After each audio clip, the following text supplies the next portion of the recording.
noite. Vamos dar continuidade ao nosso estudo minucioso do Evangelho de Mateus. Hoje dando continuidade mesmo, porque nós vamos avançar agora para o versículo 28, né? Nós ficamos aí 3 semanas no versículo 27 e acho importante, até para justificar o porquê permanecemos 3 semanas, né? E como essas 3 semanas se articulam com o versículo da noite, a gente rememorar um pouquinho, né? O que foi estudado. Jesus, a ele foi confiado todas as coisas, no céu e na terra, né? Ou seja, ele é o Espírito responsável, tutor generoso, amoroso, de tudo que é espírito, toda a essência espiritual, ou seja, todas as individualidades matriculadas ao orbe terrestre, mas também a ele foi confiado o cuidado da casa planetária, né? Que é uma coisa que a gente às vezes não cogita, né? Que Jesus está à frente do nosso processo de amadurecimento psicológico, mas ele também está à frente do processo de regeneração, por exemplo, da camada de ozônio, né? Ou, aliás, regeneração, não sei se é possível, né? Acho que não, mas de proteção da camada de ozônio, né? Ele está à frente dos nossos dramas familiares, pessoais, ele está ali, presente, né? Cuidando, mas também está à frente, por exemplo, do processo de salvamento de algumas espécies em extinção. Então ele cuida da casa planetária, ele cuida dos moradores dessa casa planetária. E aí na semana passada, então, nas 2 primeiras semanas nós vimos mais ou menos isso, e na semana passada a gente aprofundou, já que no primeiro momento nós trabalhamos muito com a relação de Jesus com Deus, né? Semana passada a gente aprofundou um pouco mais a relação de Jesus conosco, né?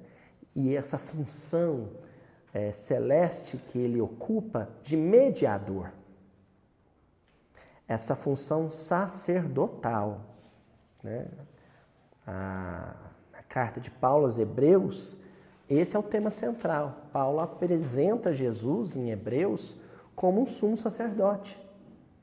A semelhança do que acontecia no templo, né? Nos 72 sacerdotes, mas tinha a figura do sumo sacerdote. Era o único que tinha acesso ao Santo dos Santos dentro do templo, né? E a função do sumo sacerdote é fazer essa mediação entre a figura de Deus Pai e a figura humana. Ele levava os anseios humanos, os clamores humanos até Deus. Ele era o portador da resposta de Deus a esses clamores. Jesus tem essa função na nossa vida. Agora, a resposta de Deus aos homens, né, ela precisa ser revelada. Por isso nós exploramos justamente essa palavra na semana passada. Ela é revelada, ou seja, ela tá oculta sob camadas. E a nossa função é descortinar, desvelar ou revelar e encontrar a resposta lá. Qual que é a resposta substancial de Deus a todas as criaturas? Todo sacrifício vivido por amor é santo. Todo sacrifício vivido por amor é santo.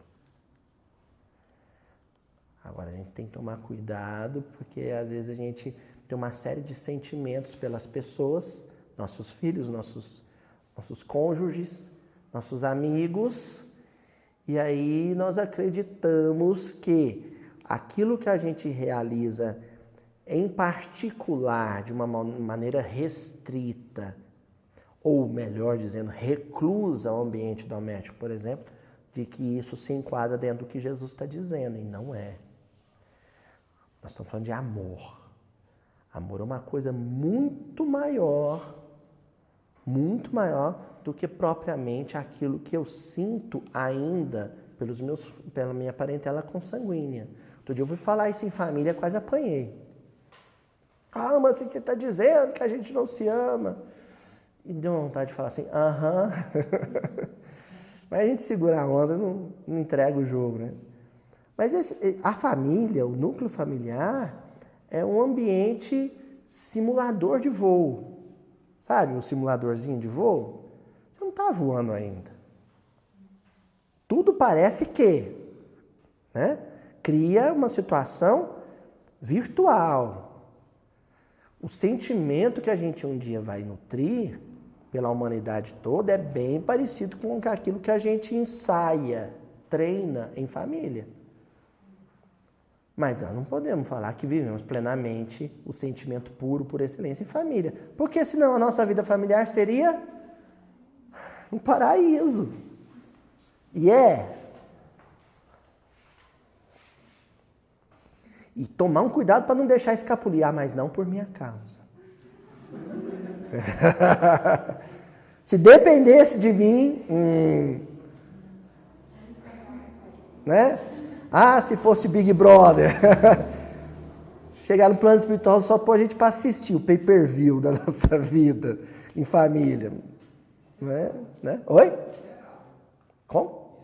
E será, mais ou menos isso. Pelo menos o looping do desencarne, né? Aqueles milésimos de segundos, assim, passa tudo na tela mental, né? A gente constata que não. Então, Jesus revela isso ao Filho, a respeito do Pai. Que o sentimento que sublima, que santifica, é aquele que sabe renunciar, ceder, sabe também endurecer com doçura, com ternura, amorosamente.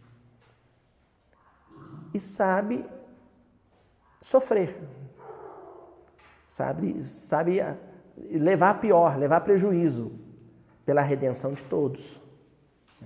Um cientista que se sacrifica e fica noites sem dormir para descobrir uma vacina, uma medicação, e aí Deus vai sondar os corações. Se não for por vaidade, para ter destaque pessoal, se for por espírito de altruísmo, pelo bem da humanidade, isso é amor santo, né?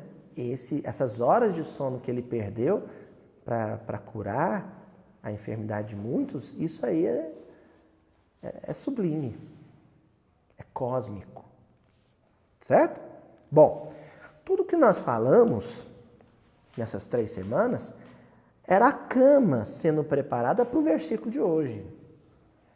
E o versículo de hoje é um baluarte, é um monumento evangélico. O versículo de hoje é daquelas, né? Tipo Cristo Redentor, Torre Eiffel, Estátua da Liberdade. Ele é um cartão postal do Evangelho. Você viu esse versículo, você viu o Evangelho todo. Que versículo é esse? Mateus capítulo 11, versículo 28. Vinde a mim todos os cansados e sobrecarregados, e eu vos darei descanso. Vamos repetir? Vinde a mim todos os cansados e sobrecarregados, e eu vos darei descanso. E algumas traduções, tá? Vinde a mim todos os cansados e oprimidos. Algumas traduções encontram assim, oprimidos, e eu vos aliviarei. Não importa. Isso aí não veio ao caso. O foco aqui em si é o sentido. Então, por isso que nós vamos destacar 2 blocos. No primeiro bloco, a Ju vai pôr em destaque aqui, nós vamos trabalhar com cansados / sobrecarregados, porque uma coisa está vinculada à outra. Não são exatamente a mesma coisa, mas uma está vinculada à outra. A palavra em grego que aparece no texto, né, e eu vou começar a trabalhar menos com o grego, com o enei, com o hebraico, que às vezes isso trunca um pouco a reunião, né? A gente coloca na descrição, sabe, Juliana? A gente coloca na descrição. A gente tem que pensar também no montante, no todo, né? Então, a palavra em grego, ela se refere especificamente ao cansaço fruto de esforço. Cansaço fruto de esforço. Você realiza um esforço, realiza uma movimentação, e aí vem, em decorrência disso, a exaustão. Em decorrência disso, a fadiga. Entendeu? É o cansaço fruto de um esforço. Tá? Por exemplo, eu quero nadar, caio no rio, estou nadando contra o sentido da correnteza. Aí quando chegar onde eu queria chegar, eu estou cansado, né? Resolvi furar uma cisterna lá em casa. Quem faz isso mais, né? Mas resolvi furar uma cisterna lá em casa. É um esforço hercúleo, né? Quando você termina, você está exausto, tá certo? E a segunda palavrinha, os sobrecarregados, é no sentido de algo que está dentro da minha possibilidade, porém acima daquilo que era previsto. Vamos supor que eu tenho capacidade de suportar 200 quilos nas costas. Poderosão, hein? 200 quilos. Mentira, hein? 200 quilos nas costas. Certo? Aí, está programado para eu carregar 100. 100 é muita coisa, né? Está aquém do que eu sou capaz de carregar, mas é muita coisa. Vamos supor que acrescentam mais 70 quilos? 170? Eu já estou quase no meu limite. Então, pode-se dizer que eu estou sobrecarregado porque eu estou aquém ainda do que é possível carregar, porém acima do que era previsto carregar. Como isso vai se articular com a nossa programação kármica, vocês já vão inferindo aí, já vão suspeitando, desconfiando. Depois a gente vai entregar o ouro. O que nós estamos querendo dizer de fato? Como é que isso se articula com o versículo? Certo? Mas está ali. Só não podemos dizer que sobrecarga é algo que está acima das minhas forças, porque senão não é carga. Você nem pode nas costas. No caso, a gente teria que sugerir uma incompetência do dono do estaleiro. Colocou mais carga do que o chape é capaz de carregar. Esse dono aqui nós vamos nos referir no versículo nunca faz isso. Então ele nunca trabalha no limite. Olha o que eu estou dizendo, gente. Deus nunca trabalha no limite das nossas forças. Nunca. Ele sempre trabalha com uma folga. Estão entendendo? Como é que é essa folga? Ele dá conta, o limite dele é 200 quilos. Mas eu sei que eu vou estabelecer, se eu estabelecer 200, ele vai arrumar no transcurso da caminhada mais 50. E não vai dar conta. Então a gente põe 100, porque eu já sei que no meio do caminho ele vai arrumar mais carga. Então já põe 100. Não entenderam? Vamos ser claros. A gente reencarna, Deus pega a carga de responsabilidade que a gente assumiu, corta pela metade, põe nos nossos ombros só 50% disso, porque ele já sabe que no transcurso da existência nós vamos arrumar mais uns 30%. Ou vamos e consequentemente reclamar dos 30% que arrumamos e os 50% que estava no programa. Nunca é no limite das nossas forças. Sempre aquém disso. É a inteligência de Deus lidando com a nossa fragilidade. Sabendo lidar com a nossa fragilidade.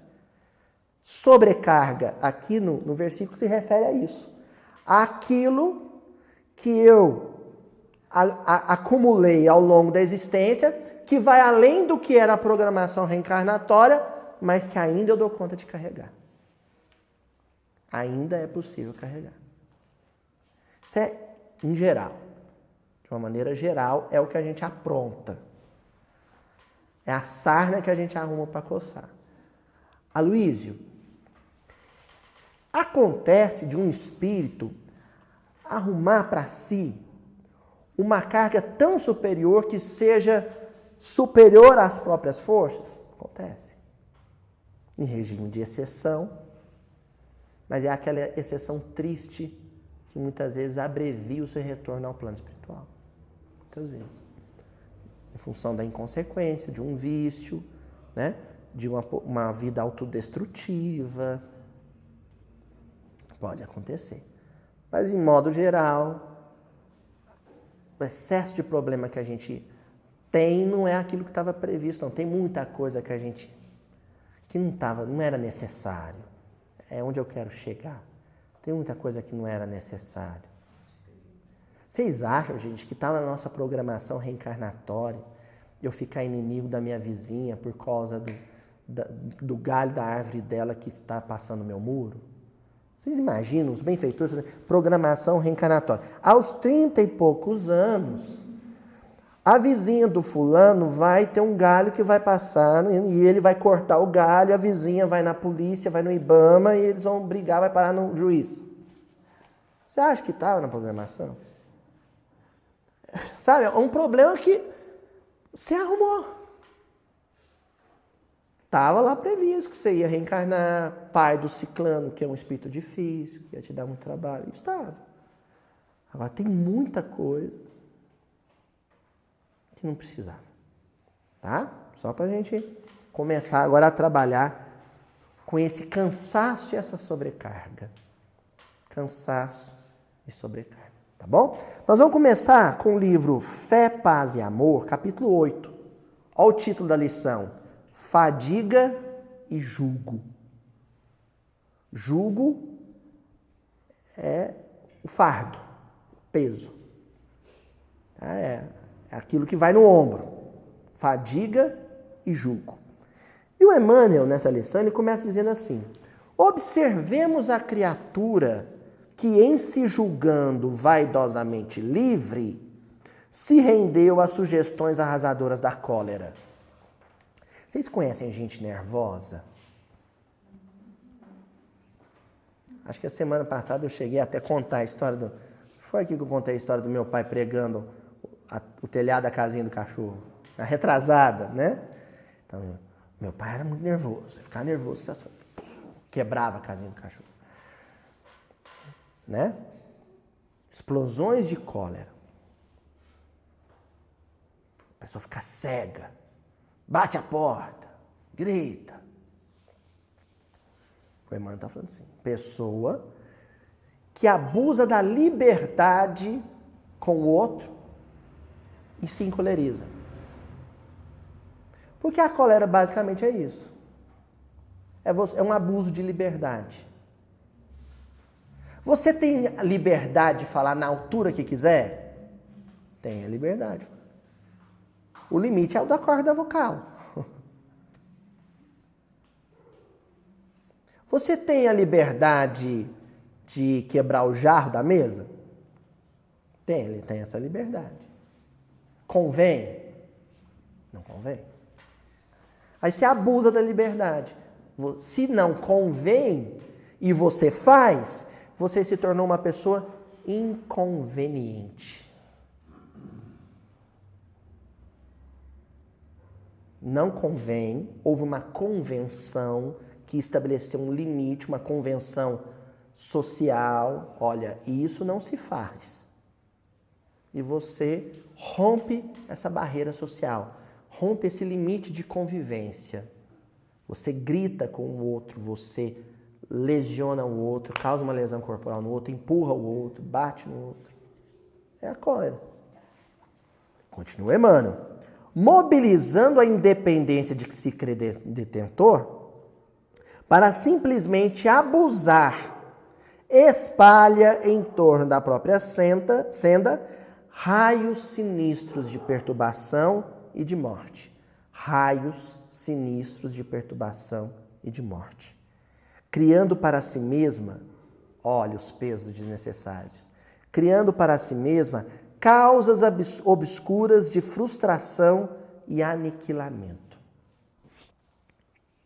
Meu amigo Arlindo, desculpa, ele lembra, o Arlindo frequentou muito tempo aqui. Meu amigo Arlindo, ele falava uma frase que eu achava ótima, ele falou assim: Aloísio, a raiva, a cólera, é um veneno que você toma querendo que o outro morra. Esperando que o outro morra. Você grita com o outro, porque na verdade você quer fazer o quê com o outro? Você quer esganar o outro. Mas quem é a vítima absoluta dessa descarga de ódio? Você. Você está se matando. Aí você tem uma explosão de cólera, dá um soco na mesa. Pô! de cara você já pode quebrar o braço. Aí atrapalha o sistema cardiovascular, atrapalha o sistema digestivo, atrapalha o sistema músculo-esquelético. Aí vem aqueles processos de somatização em função da cólera, do ódio, da raiva.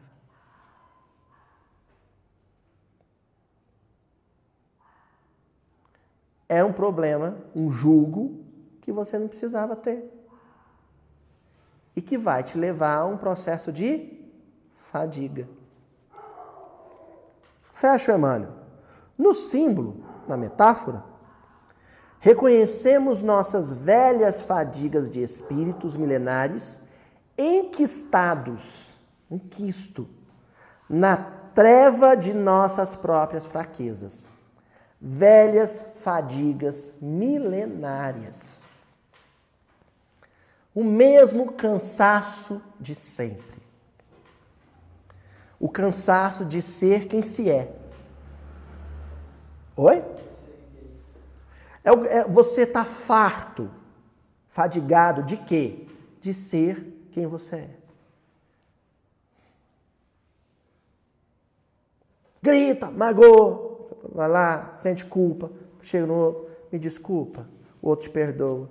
Depois, no outro dia, você grita, magoa, ai, de novo, eu não conserto. Chega pro outro, chora, o outro fica com dó de você, te perdoa.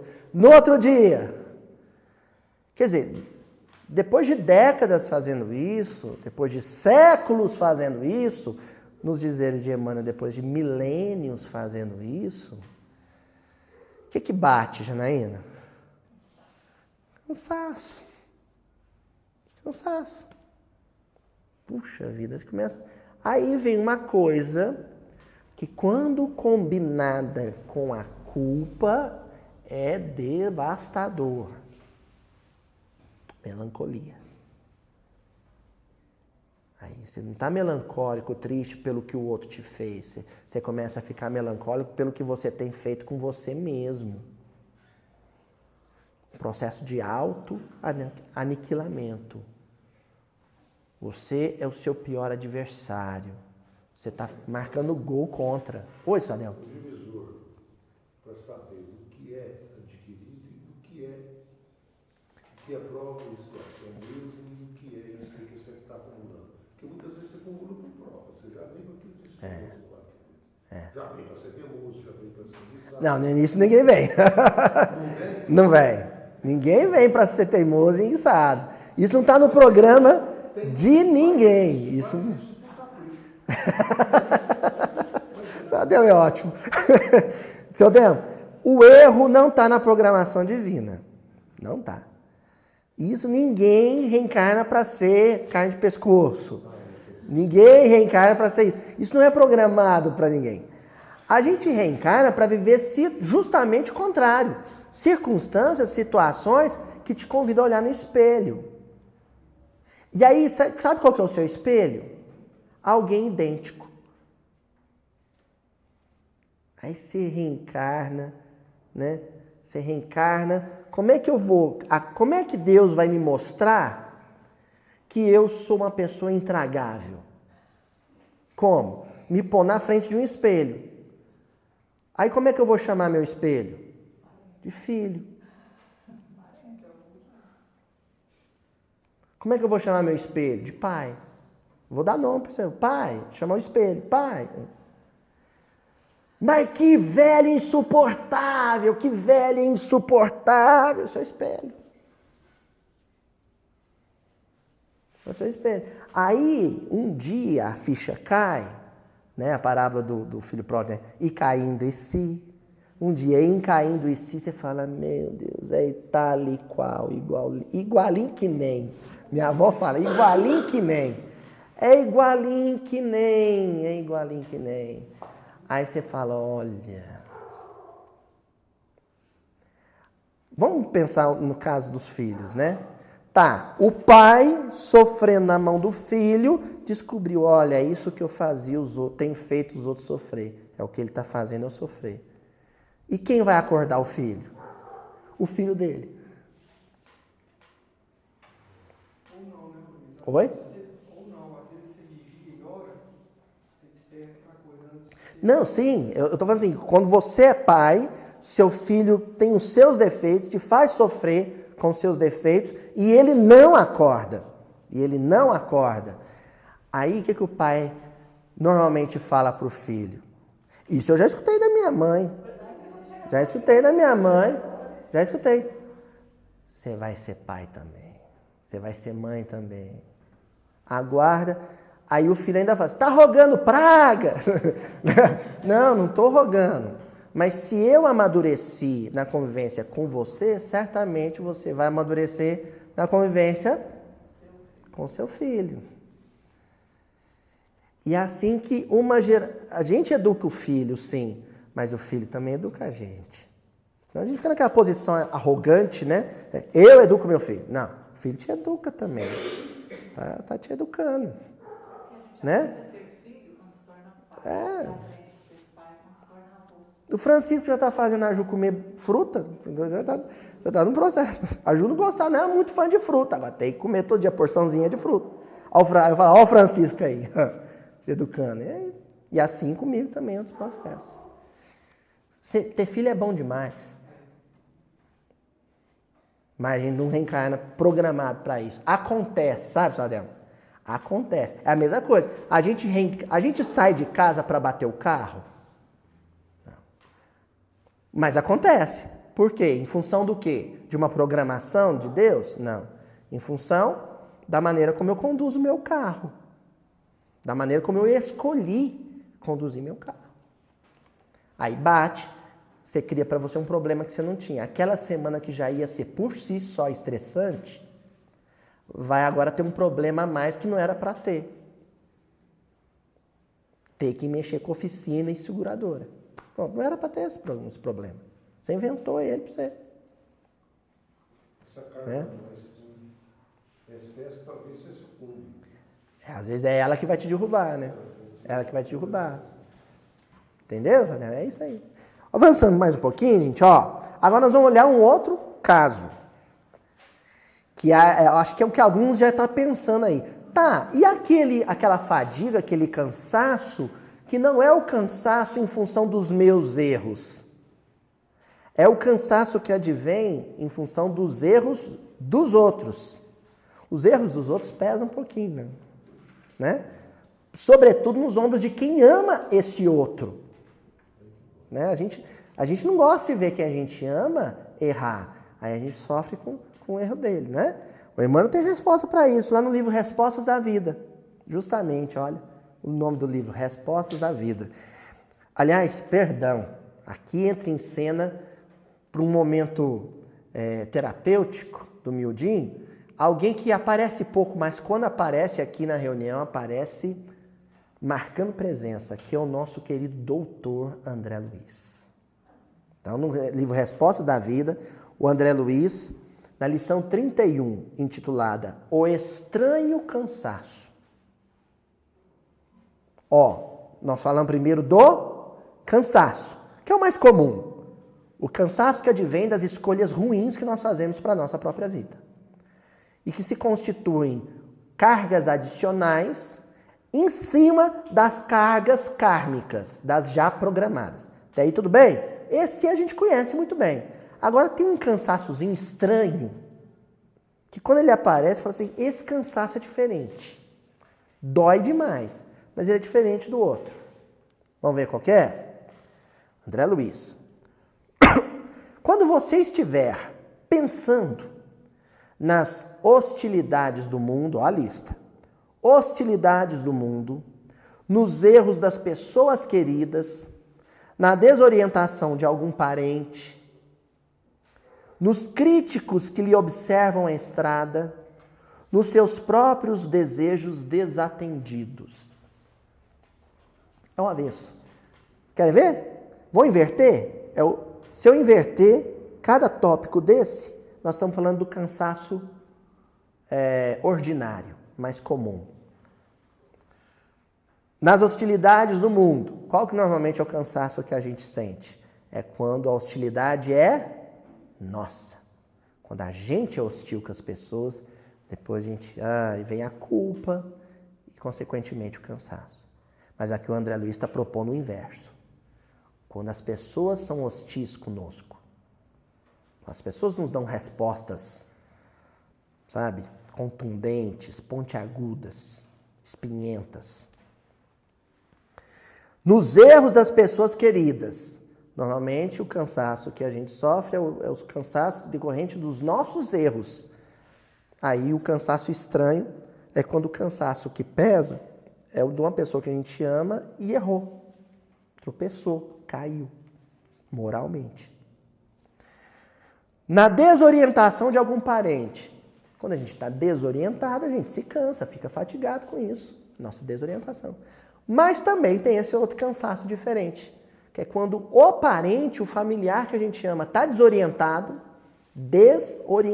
sem orientação, sem rumo. E ele perdido, a gente sofre dele estar perdido. Fala, puxa vida, eu amo tanto ele, queria... A gente até fala, é ali, ó, o caminho é ali, ó, vai por ali. E ele está... Cachorrinho em dia de mudança, né? Não sabe se desce do caminhão, se fica. E, por último, nos seus próprios desejos desatendidos. Normalmente a gente sofre quando alguém tem um anseio, nos solicita alguma coisa, a gente não atende o anseio dessa pessoa querida. Aí bate a culpa, fala, poxa, por que eu não atendi aquilo? Não custava nada. Aqui nós estamos falando de um cansaço estranho, diferente. Quando a gente tem um anseio, a gente pediu tanto para o fulano e ele custava ter feito aquilo para a gente, mas nos frustrou. Não atendeu o que a gente pediu. Vocês conhecem esse cansaço? Lógico. Óbvio. E às vezes ele se soma ao outro. A gente sofre com a hostilidade que alguém praticou conosco e sofre pela hostilidade que a gente praticou com alguém. A gente sofre com a desorientação de um parente e sofre com a nossa própria desorientação. Isso se soma. Aí a vida fica insuportável. Aí fica deprimido, aí não dá conta. É cansaço demais. O que o nosso querido doutor, médico... E olha, esse espírito, eu faço questão de dar a ele o título, porque ele é um dos casos mais bem-sucedidos dessa transição da medicina convencional para a medicina espiritual. O André Luiz soube fazer essa transição com maestria. Então, ele aliou os dois processos. Né? Ele conhece o impacto, hoje, como mestre que já é, da mente desajustada sobre o corpo. Com uma mente em desarmonia, adoece o corpo. E não saber lidar com a perturbação do outro nos perturba. A gente fica perturbado.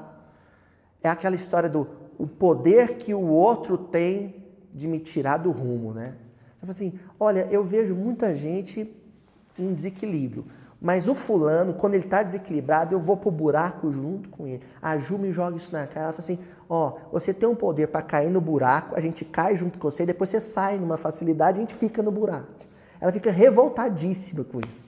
A gente sai de casa, aí eu começo a ficar bravo no trânsito, aí a Ju começa a ficar brava no trânsito, aí de repente eu falo assim, amor, vamos tentar manter a sintonia?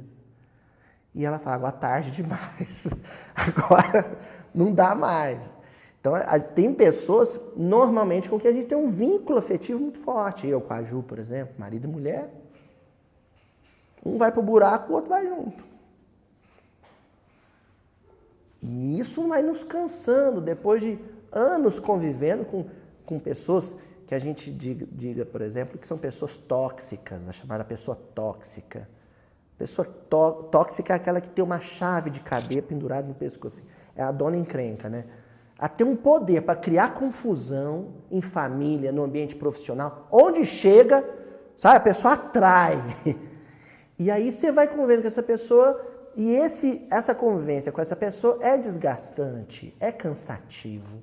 Você fica sobrecarregado com aquilo. Você vai fazer o quê? Jogar na lata do lixo? Não tem jeito. Sobretudo se for filho. Não tem como. Não pode. Aí você tem que aprender a lidar com isso. André Luiz diz assim: não se admita em doença grave. Não acha que isso aí é uma doença rara e incurável. Não, fica calmo. Isso é mais comum do que você imagina. Sofrer com um filho perturbado é a coisa mais comum do mundo. Nem julgue que você esteja querendo socorrer o mundo ou melhorá-lo.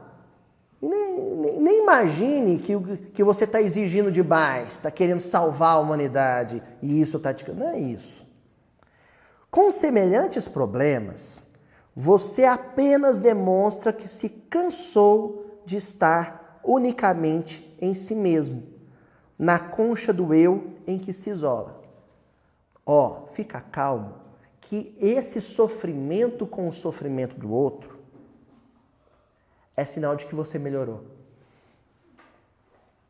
Pessoas excessivamente egoístas não sofrem com a perturbação do outro. São pedras de gelo, icebergs. Ai, Luiz, eu sofro tanto com o desajuste da minha família. Que ótimo. Sinal que você ama sua família. Que ela é importante para você. Isso é um sinal de melhora. Você só tem que aprender a lidar com essa nova característica sua, que é a de se importar com o semelhante. Porque a gente tem que enfrisar isso, porque aí às vezes você vai para alguns terapeutas que estudam pouco, porque o bom terapeuta estuda bastante. Alguns terapeutas que estudam pouco, e o sujeito vai falar assim: tem amor próprio, esqueça da sua família, você precisa se desligar dela. Como? Aí você até tenta. Primeira providência sua, marcar uma viagem para ir para bem longe, desliga o celular, joga ele no vaso, dá descarga, não quero contato com ninguém. Isso não é solução para ninguém. Não é resolver problema de ninguém. Primeira coisa, por que eu sofro tanto com o desajuste da minha família? Porque eu a amo. Porque eu sinto amor por essas pessoas. Por que eu sofro tanto com a perturbação do meu filho? Porque eu amo ele. Por isso. Então não tem nada de errado. André Luiz está dizendo, não tem nada de errado nisso. Você só precisa saber se posicionar. A lidar com isso é uma característica de quem ama. Pega Brasil, coração do mundo, pátria do Evangelho. O que você vai encontrar ali no capítulo sobre escravidão? Ismael, aos prantos, na frente de Jesus, dizendo, o que eu faço? Não é assim não, licença poética, gente, é dramático. Canceriano, é fogo. Ismael dizendo, Senhor, o que eu faço? Eles estão escravizando e torturando uns aos outros. E Humberto de Campos diz que Ismael está chorando. O anjo é perturbado? Não. O que ele sente por nós? Amor. Isso é amor. Não tem que se livrar disso. Saiba lidar com isso. Livro Ave Cristo, Quinto Varro. Esse espírito sofre do começo ao final do romance por amor a um filho desequilibrado chamado Tassiano Varro.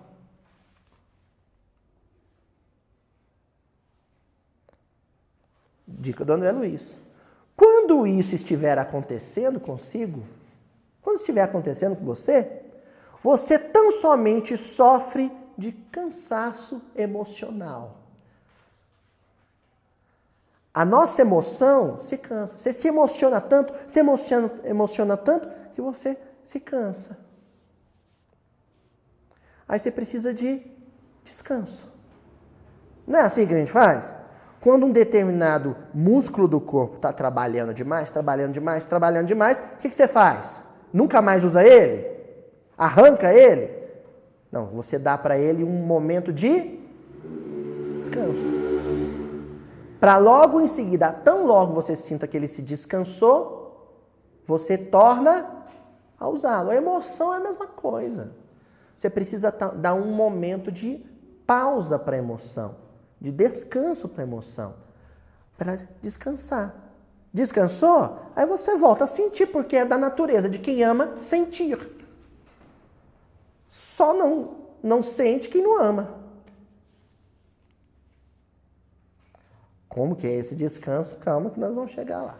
Nós estamos ainda no cansaço. Por enquanto nós estamos na fadiga. Mas nós chegamos no descanso.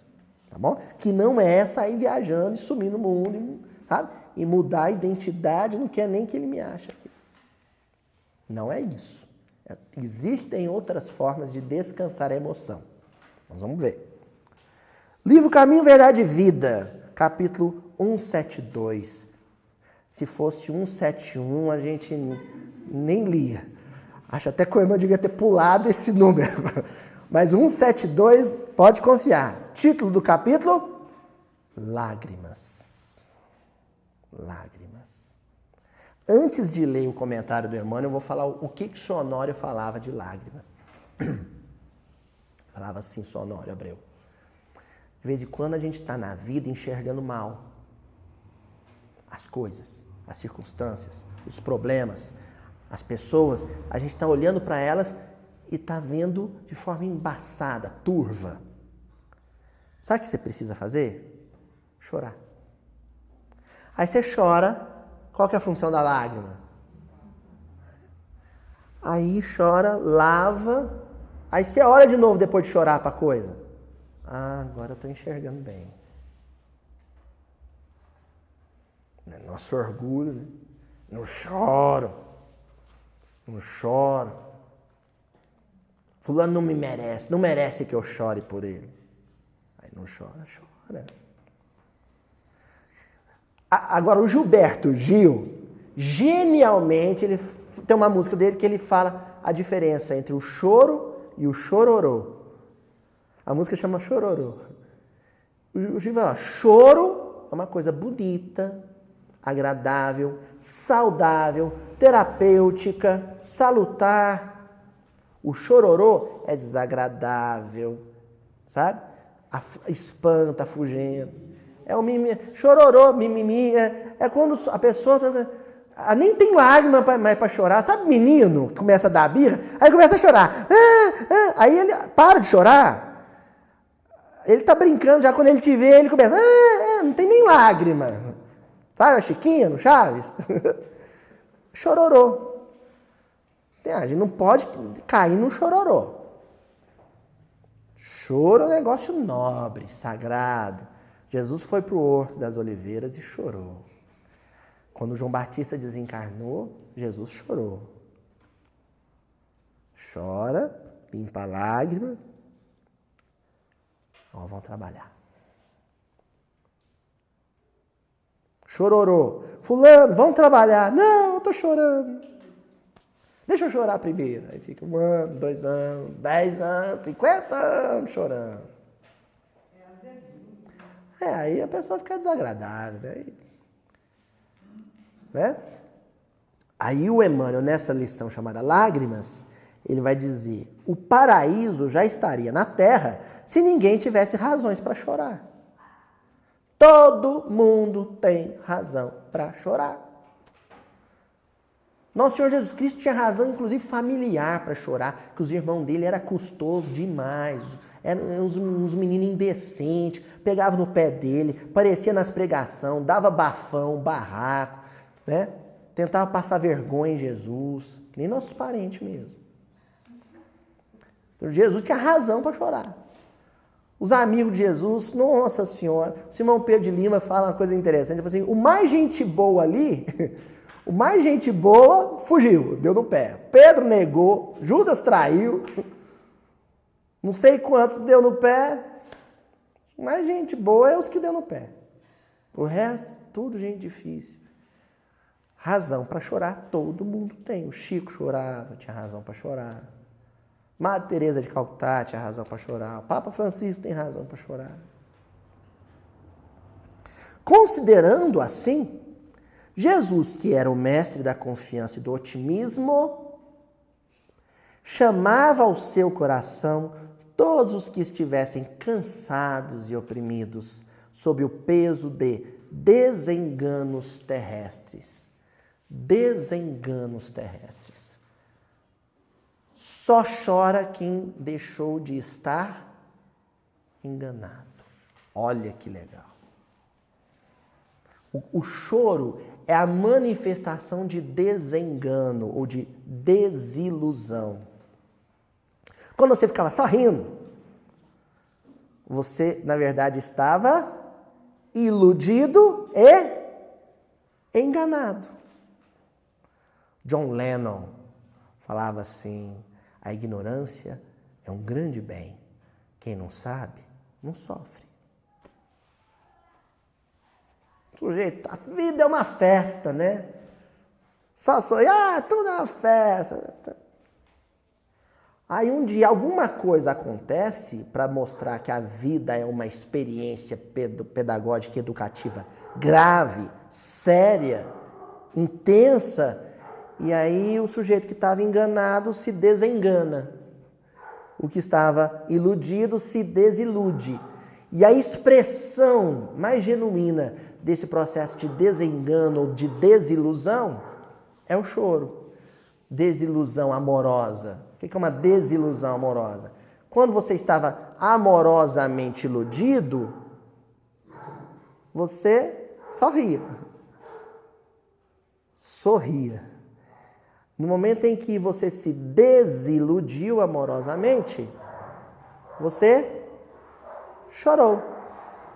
Agora, a gente acha que desilusão amorosa é uma coisa de eu me desenganei em relação à pessoa que me enganava. Não. É um autodesengano. Um autodesengano. Eu estava me enganando e me desenganei. Eu estava me iludindo e me desiludi. Que não tem nada a ver com desamor. Olha só. Desilusão amorosa é quando o outro deixa de te amar e você deixa de amar o outro. Não é isso. Desilusão amorosa é quando você passa a enxergar todos os defeitos, todas as fragilidades do outro, passa a enxergar se o outro tem um sentimento que corresponde ao seu ou não, porém continua amando. Eu achava que o fulano queria ficar comigo. Descobri que ele não quer ficar comigo. Eu me desiludi, eu tinha uma ilusão e não tenho mais. Continuo amando o fulano, porém aceitando que ele não quer ficar comigo. Meu filho, eu achava que o meu filho era um santinho. Que quando ele saía sábado à noite com os amigos, ele saía para estudar. Um dia, na rua, eu descobri que o meu filho dava cavalo de pau com um carro na rua, bêbado. Deixei de amar meu filho? Não, mas não conservei aquele engano, aquela ilusão que eu tinha em relação ao comportamento dele. Agora eu sei quem é meu filho, eu sei que ele não é fácil, sei que ele tem vício, que ele tem defeitos, mas continuo amando. Manifestação desse processo de desilusão, o choro. Está dizendo, mano? E continua. Muita gente acredita na lágrima como sintoma de fraqueza espiritual. A lágrima é uma manifestação de força. Você teve força para enxergar as coisas como elas são. E por isso chorou. Que não é o chororô. O chororô é o seu clamor, a sua birra para que as coisas não mudem. Para que elas continuem como são. Voltando no caso, por exemplo, da desilusão amorosa. Se for choro, aceito as coisas como são. Estou chorando porque eu descobri que elas não são como eu queria que fossem. Chororô. Vou chorar porque aí o fulano, para eu não me ver chorar, vai continuar comigo. Vai sentir pena de mim e vai querer ficar comigo. Aí é chororô. Não é choro. São lágrimas diferentes. Continua, mano. No entanto, Maria soluçou no Calvário. Maria Santíssima chorou. Aquilo foi choro ou chororô? Foi choro, tipo, eu achei que os homens amavam meu filho, mas não amam? Ou foi chororô do tipo, eu vou chorar para eles ficar com peninha de mim e tirar meu filho dali? Pedro lastimou-se depois da negação. Se desiludiu. Ele achava que amava o mestre, descobriu que não amava tanto. Ele achava que era melhor que os companheiros, descobriu que não era. Desilusão. Paulo mergulhou-se em pranto às portas de Damasco. Ele achava que era o maior servidor de Deus na terra, descobriu que ele era um perseguidor de Deus. Os primeiros cristãos choraram no circo dos martírios. Nenhum deles derramou lágrimas sem esperança. Oh! A lágrima que espera. A lágrima que espera é aquela que acredita. As coisas vão mudar, porém, no tempo de Deus. Como Deus é eterno, gente, o tempo dele não é tempo, é tempo. Entenderam? Ele é eterno. O que é 100 anos para Deus? O tempo de Deus é quântico. É outra história. Livro. E agora nós vamos entrar na parte que acho que vocês estão mais esperando, né? Estou falando cansaço. Chegou, gente. Descanso. Agora eu descanso. Vinde a mim todos vós que estáis cansados e sobrecarregados, e eu vos darei descanso ou vos aliviarei. Chegamos no descanso. Para falar do descanso, eu vou contar uma parábolazinha judaica. Eu até fiz questão de anotar ela. Essa parábola dificilmente a gente vai ter acesso direto ao livro onde ela se encontra, que é o Hafetz Haim. É um livro de um rabino, Israel Kagan. E esse rabino escreveu essa obra. Essa obra é uma obra de difícil acesso, ela está mais nas mãos dos grandes doutos da teologia judaica. Porém, a gente tem acesso a ela através da Ética do Sinai, do Irving Bunin. Irving Bunin, na página 145. Vou falar que aí o pessoal que tiver... Depois a gente coloca lá na descrição também. A Ética do Sinai, do Irving Bunin. Ele conta essa parábola lá. Você tem ele? Ótimo. Aí, ó. É um livro que é de fácil acesso. Agora, o Hafetz Haim, esse livro é de difícil acesso. Tá? A parábola que o rabino conta é a seguinte. Um homem caminhava pela estrada, carregando um pesado fardo sobre o ombro. Um homem caminhava pela estrada, carregando um pesado fardo sobre o ombro. Tranquilo? Um amigo passou com uma carroça e lhe ofereceu carona, o que foi aceito com satisfação. Você está na estrada, está com um saco de 50 quilos de farinha de trigo, levando para a padaria, passa o sujeito na caminhonetinha, só der um passo na caminhonetinha, ô Luiz, eu estou carregando. Ô Luiz, entra, sobe aqui, ó, eu te levo. Mais ou menos essa situação. Sentado ao lado do cocheiro, que equivaleria ao motorista, que não é um amigo dele, ó, estava na carroça. O cocheiro, o amigo dele, que era o dono da carroça, o amigo dele falou, sobe. Ele subiu com o fardo e sentou do lado do cocheiro. Sentado ao lado do cocheiro, o passageiro, o carona, continuou com o embrulho sobre o ombro. Então, imagine, ele subiu na carroça com o fardo no ombro e não tirou. Continuou sentado na carroça com o fardo no ombro. Intrigado, o condutor. Vão anotando esses frisos meus aqui, porque isso vai ser importante para entender a metáfora. Perguntou para ele, por que não pousa a carga no chão da carroça? Por que você não coloca a carga no chão? O passageiro retrucou, já não basta você me carregar? Ainda teria que carregar também o meu embrulho. A coisa é isso mesmo. Hã? Faz sentido o que ele respondeu? Tem bom senso na fala dele? É uma pessoa de bom senso? Quem falou? Estranho. Exótico. Excêntrico. Esquisito. Vou te dar a carona, você sobe e fica com o fardo no ombro. Aí o condutor fala assim, põe aí na tábua da carroça. Aí. Eu disse, não, você já está me dando carona, eu vou continuar com o fardo aqui.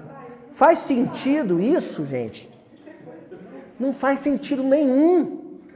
É uma pessoa insensata. Falta nessa criatura bom senso. Não, nem vou falar sistemático, porque a gente pressupõe uma pessoa com sistemas, né? Cheia com manias. Não, é uma pessoa incoerente, é doido. Pronto, valeu. É doido. Sobe na carroça e não tira, é doido. Bom, o Irving Bunin, ele pega e diz o seguinte, como é que ele comenta essa parábola do Rabino Israel Kaigan? Como é que ele vai definir isso? Ele vai dizer o seguinte, Deus criou o orbe, nossa casa planetária, que gira em torno de si mesma a velocidade astronômica. É um astro. E numa velocidade grande em torno do Sol. E por sua vez, o sistema solar também está girando, junto com a nebulosa, junto com a galáxia. Tudo girando. Porque a gente não espirra para fora. Vai numa roda gigante, num parquinho aí, num brinquedo do parque lá da Disney, sem cinto de segurança. Para onde você vai parar? Sai voando. O que segura nós aqui, sabemos? A lei da gravidade. Sabe? Que é uma maneira diferente da gente falar Deus. Deus. A gente está na casa planetária. Deus nos mantém firmes na casa planetária. Criou umas camadas de gás que nos protege contra a incidência solar mais nociva. Um oxigênio que nutre as células do nosso corpo. Composto de água e nutrientes no solo, nos mares. Criou tudo isso. Então Deus está nos sustentando o tempo inteiro, não é? Deus está nos carregando com Ele o tempo inteiro, não tá? Nós estamos com Deus na carroça. Por que se Deus já está nos sustentando em todos esses problemas, o problema de ficar preso ao solo, o problema de ter ar para respirar, o problema de não receber raios ultravioletos, por que Deus nos sustenta em todos esses problemas e não vai nos sustentar no problema familiar? A gente confia em Deus para todas essas coisas? Vocês acordam de manhã e falam assim, nossa, será que hoje vai ter oxigênio para respirar? Será que vai ter ar na atmosfera? Vocês fazem essa pergunta? Vocês acordam e falam assim, nossa, será que hoje os raios solares vão cruzar a camada de ozônio e vão me torrar? Oh, meu Deus do céu. Se a gente se despreocupa desses outros problemas naturais, botânicos, zoológicos, sabe? Geológicos. Se a gente se despreocupa porque sabe que Deus está no comando e está cuidando disso para a gente, por que o problema familiar, o problema profissional, o problema de convivência a gente também não põe nas mãos dele? Mas não. A gente já está sendo carregado por ele, na carroça com ele, mas mantém o fardo no ombro. Como eu disse agora mesmo, isso é coisa de doido. Confio tudo em Deus, menos isso.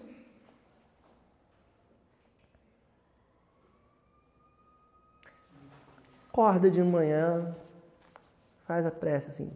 Senhor, meu Deus, o Senhor já resolveu um problema muito mais complexo, que é o problema de hidratação do meu organismo, de filtragem da água que entra no meu organismo, porque eu acabei de fazer um xixizão. Então já resolvi. Esse problema é super complexo. O senhor já resolveu esse problema. O senhor já resolveu o problema de nutrição para mim, porque o café da manhã que eu acabei de ingerir já está no processo de digestão. Então está tudo funcionando, já senti que está funcionando.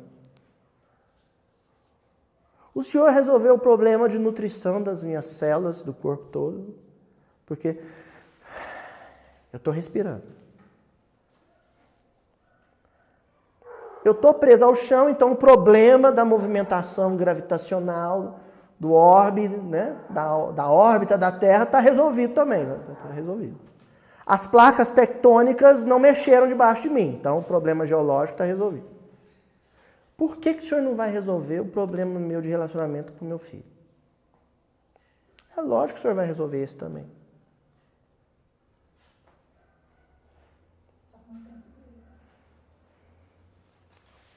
A maneira dele, com a ciência dele. Ou todo mundo que respira entende como é que o oxigênio mantém a vida? Existe uma consciência. Todo mundo tem consciência de como é que. A Cris tem, o pessoal da medicina e tal, tem. Você não pensa isso. Você não raciocina. Mesmo os médicos, né, Cris? Você não fica. Agora aconteceu um processo, né? As minhas células, né? A mitocôndria, não sei das coisas. Ninguém fica pensando isso. Você simplesmente usufrui dos serviços de Deus. Sem pensar como é que ele faz para resolver esse problema. Problema familiar é a mesma coisa, gente. Não fica pensando como é que ele vai resolver esse problema na vida. Não, simplesmente deixa ele resolver. A gente simplesmente respira. A gente simplesmente come. A gente simplesmente sai na rua e deixa o sol bater na nossa pele. Confiando. A gente confia tanto. Oi, Tonzinho. Isso alimenta, ele preocupa se aquilo vai dar certo ou não. E dá certo. E não dá, não é, Tonzinho? E não é que dá? Mas ele não preocupa como que está funcionando aquilo lá. Eu pensei nisso. Não é? A gente senta na mesa, você parte o bife, né? Põe na boca, aí você engole preocupado. Ai, meu Deus. E se o suco gástrico não digerir essa proteína, meu Deus? Não é? Meu Deus do céu. E se o movimento peristáltico do esôfago não produzir o bolo alimentar? Nossa, você fica angustiado com isso? Você simplesmente come. Então, meu filho falou, mãe, estou indo para a faculdade. Vai com Deus. Vai com Deus. Depois que você deu uma dessas explicações aí que vivemos, respiramos no hálito de Deus. No hálito de Deus, na energia de Deus. A gente nunca está longe de Deus, porque a gente está em Deus. Claro que tem, porque eu desprendi de muitas coisas que eu carregava. Então, quando seu filho sair para pegar a estrada, confia em Deus, né? Vai morar em outro país que seja, né? Confia do mesmo jeito que você confia quando você põe um pedaço de bife na boca.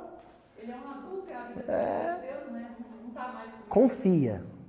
Confia. Sofri muito, mas eu aprendi. É isso que nós estamos falando aqui. Aí, olha só que coisa incrível. O Emmanuel, no livro Paz e Libertação, capítulo 18, ele publica uma mensagem que se chama meditação. Meditação. Quando nas horas de íntimo desgosto e desalento te invadir a alma e as lágrimas te aflorarem aos olhos, cansaço? Busca-me, eu sou aquele que sabe sufocar-te o pranto e estancar-te as lágrimas. Que coisa bonita. É só ele. Tô aqui. Vem. Vinde a mim. Vem. E aí, quando eu vi o título dessa mensagem, meditação, eu lembrei de uma música do Tom Jobim, com Newton Mendonça, que se chama Meditação. E tem uma estrofezinha da música, que o Newton Mendonça fez a letra, que ele fala assim, como é que as coisas se resolvem. Ele diz assim, vocês vão lembrar dessa aqui. Quem chorou, chorou. E tanto que seu pranto já secou. Ninguém chora para sempre. Ninguém chora para sempre. Você chora, chora, chora, uma hora o pranto seca. Outro fala que a dor tem tempo para acabar. Você chora, chora, chora, uma hora para de chorar. E aí ele termina. Quem depois voltou ao amor, ao sorriso e à flor, então tudo encontrou. E a própria dor revelou o caminho do amor. E a tristeza acabou. E a própria dor revelou o caminho do amor. E a tristeza acabou. A minha dor serenou. E aí, pra gente ir findando, gente, encerrando, eu achei 2 trechinhos. Ó. Primeiro do Luz Imperecível, mas é um trechinho tão pequeno, e eu tinha que trazer o sonoro para participar da conversa aqui mais diretamente. Então, no capítulo 52 do livro Luz Imperecível, Cansados e oprimidos, o Senhor Honório fala como é que Jesus os consola. Vinde a mim que eu vos aliviarei. Como? Como é que Jesus seca nossas lágrimas? O Senhor Honório diz assim, mediante os esclarecimentos de Jesus, adquirimos compreensão, que permite seja tudo dimensionado em suas devidas proporções. Sabe o que é o conhecimento, o entendimento evangélico? Compreendido não é o simplesmente conhecido. Porque compreender é diferente de conhecer. Conhecer é cérebro, compreender é cérebro e coração. Aí o Senhor está dizendo assim, como é que o conhecimento e a compreensão do Evangelho nos consola? Porque o Evangelho nos ajuda a redimensionar o problema. Antes do Evangelho, a gente olha para o problema e o problema é assim, ó. Aí a gente põe a lente do Evangelho e o problema fica assim. A gente redimensiona. E o contrário também. Às vezes a gente achava que era um probleminha assim, quando a gente põe a lente do Evangelho, a gente vê que ele é desse tamanhozão. E às vezes a gente achava que o problema era desse tamanhozão, pôs a lente do Evangelho e descobriu que na verdade o problema é desse tamanhozinho. O Evangelho redimensiona o problema e faz a gente enxergar ele do tamanho que ele realmente é. A maioria dos nossos prantos, das nossas fadigas, dos nossos cansaços, é porque a gente está enxergando o problema e está superdimensionando ele. Está de um tamanho que a gente fala, a gente sofre por antecipação. Ah, desse tamanho não dou conta de carregar. Nem não é, sabe? A coisa não é tão feia quanto parece. A gente só precisa de compreensão evangélica. Aí a gente se sente confortável. E passa a entender o vinde a mim. E vai. O problema não é escutar o vinde a mim. O problema é atender ao vinde a mim. Então, lá no livro Fonte Viva, capítulo 5, o Emmanuel faz uma perguntinha. Eu acho que se eu falasse só o título aqui, vocês iam ficar uma semana sem dormir. Só com o título. Sabe qual é o título? Consegues ir? Como é que começa? Priscila, lê pra gente. Como é que começa o versículo? Vinde a mim. Consegues ir? Mas eu não vou fazer isso com vocês, não. Eu vou falar da resposta do Emmanuel. Ó. Todos ouvem as palavras do Cristo, as quais insistem, 2000 anos de insistência. Jesus é teimoso. Insiste. Vinde a mim, vinde a mim. Vinde a mim. E a gente, não vou. Eu não vou, não. O Emmanuel vai só para o nosso ouvido. Você consegue ir? Você não está indo porque você não quer ou porque você não dá conta? Continua, Emmanuel. As quais insistem para que a mente inquieta e o coração atormentado lhe procurem o regaço refrigerante. O refrigério. O braço que refrigera, que suaviza o sofrimento abrasador. É lógico que a gente consegue ir. Essa perguntinha do Emmanuel é para você descobrir que você ainda não foi porque você não quer. Porque você está viciado no tóxico da tristeza e da melancolia. Gente, isso é neurociência. Existe uma química da tristeza, não tem? O pessoal da saúde, Cris, Priscila, não tem? Tem uma química da tristeza. Tem gente que vicia na química da tristeza. Primeiro você fica triste, depois você precisa dizer para as pessoas. Alguém vai te perguntar por que você está triste, né? Aí você inventa. Eu estou triste porque o Brasil perdeu de 7-1.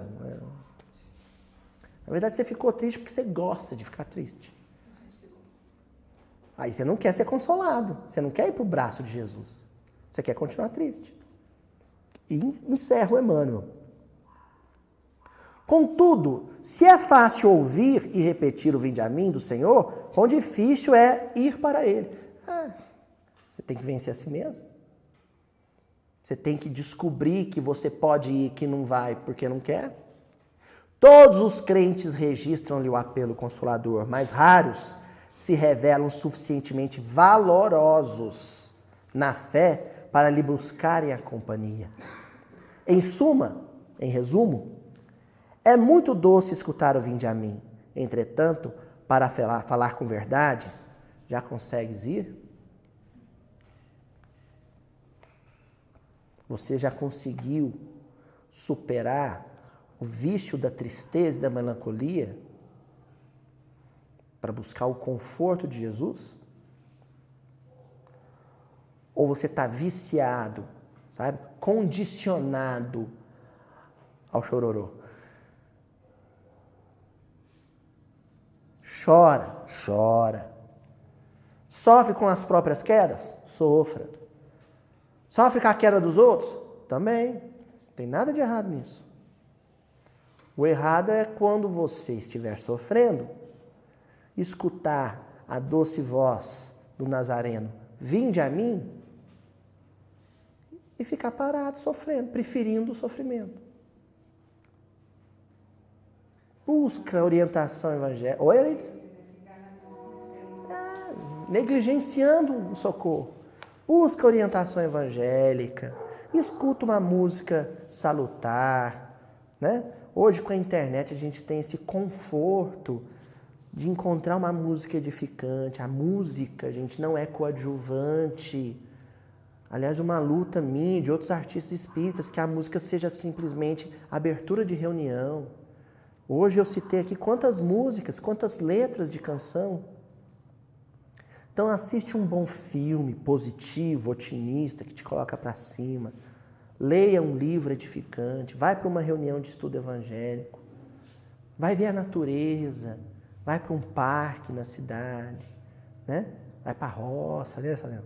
Vai para a roça, escutar o canto de passarinho. Jesus vai estar de braços abertos te esperando em todas essas situações. Vai brincar com o seu filho. Vai brincar com a sua filha de boneca. Senta no chão com ela, vai brincar com ela. Jesus vai te consolar através disso. Desses momentos de leveza. É cansaço emocional? Descansa a emoção com a arte. Não é isso que acontece no nosso lar?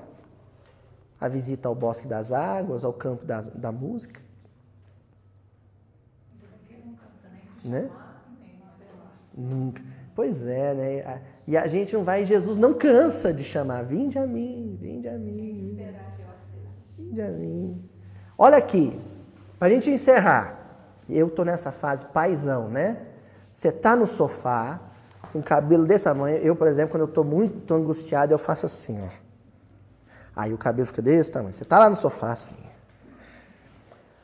Aí, eu não aguento mais sofrer, pensando, que sofrimento, meu Deus, que sofrimento. Aí seu filho chega com uma caixa de giz de cera e fala, pai, vem desenhar comigo. Você olha pro seu filho, que você vai ver, sabe, tecla SAP, você vai ver assim, embaixo dele, assim, a legenda. Pai, vem desenhar comigo embaixo. Vinde a mim, vós que sofreis e sereis consolados. Vai. É Jesus que te chamou para te consolar. Senta no chão, deixa ele te rabiscar. sabe? Na hora que você terminar de brincar com seu filho, que ele pegar no sono, que você olhar, ele... A coisa mais melhor do mundo é ver criança dormindo, né? Você também descansa. Aí você vai levantar. Meu filho é um bom médium de Jesus. Te descansou. Não é? Então é isso. Até semana que vem. Porque tem esses dois vieses. Primeiro, é sofrer e não fazer outro sofrer. E segundo, é sofrer para aliviar o sofrimento de alguém.